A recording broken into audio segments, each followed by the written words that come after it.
Well, hello again from the home address. It's the 16th of February 23. I got myself another cup of tea. Well, of course, that's none of your business, is it? But I was just thinking there's certainly a change in the weather coming along. I looked at my barometer, but we've all got our own inbuilt barometer. If you've got any sensitivity in your soul, even the weather conditions changing can alter your mood, but certainly there's a change on. This was well before any weather forecasts on television. People knew this just been from being outdoors. It was a simple thing that they learned weather from looking at the sky and reacting to their body, or at least listening to their body react. Just like cats, cats will make movements if there's a change in the weather. The birds do it also. Most animals are like that.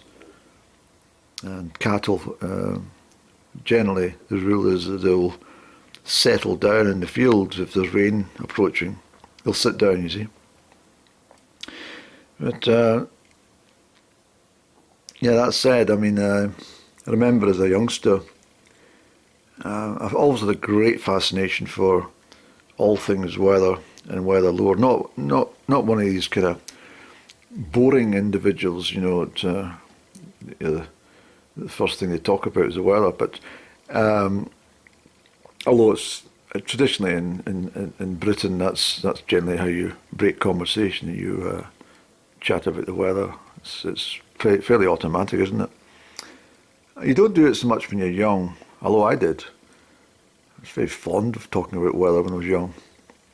I actually remember running into the house when I was about 6 or 7 year old, and I would shout to my mum, who was at the kitchen sink or something, Mum, there's a cold front coming.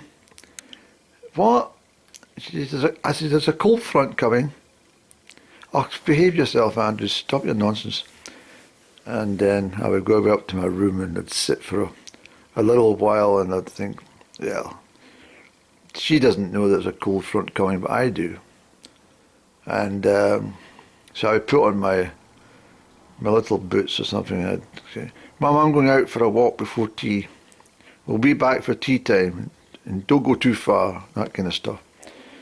And then I would take my stick, and I used to hide the stick in the garden. I used to take my stick, and I would go away down the road, and this old lady, I won't give her name, but this old lady would say, hello, son, where are you off for?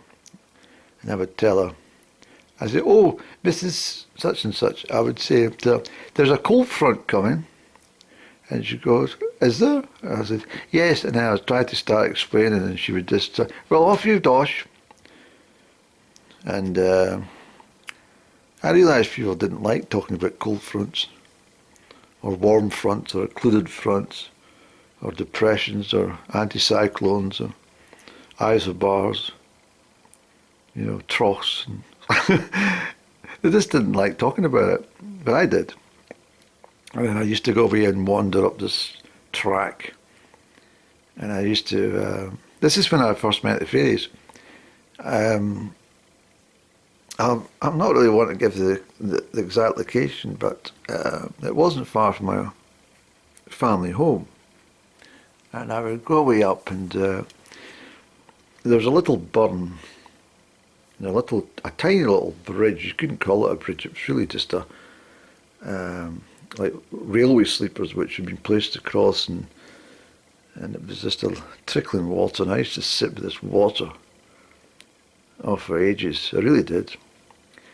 And it was only a tiny little stream. If you saw it nowadays, you wouldn't think it was a stream, but it was, to me, it was fascinating to watch it.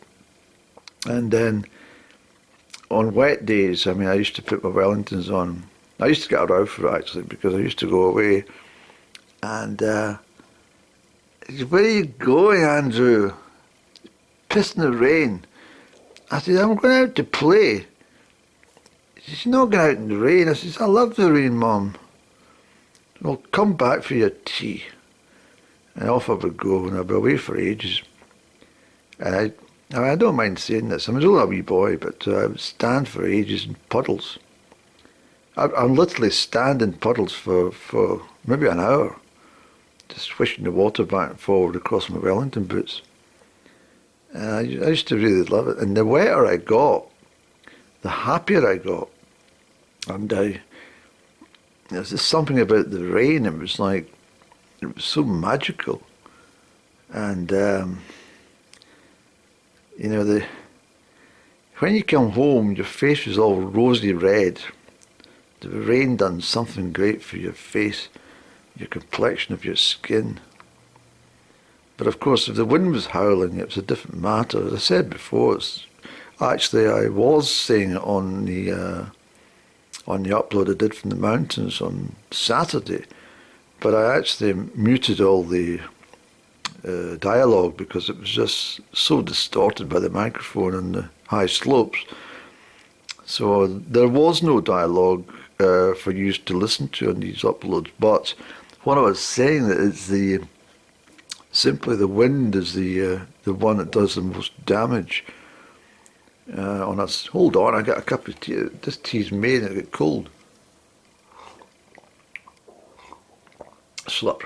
And I used to, sorry, I'm talking about the wind, and it's the wind on a sunny day which will give you the suntan. It's the breeze. It's not really the sun itself. The sun's quite damaging, but the wind will do it. And if you're up in the mountains or anywhere exposed to the wind, it will drop your bodily temperature dramatically, very rapidly actually, and you can become quite hypothermic if you're exposed to the wind for too long. Indeed, frostbite can be a problem as well. Even in a fairly decent day, it can be a real problem.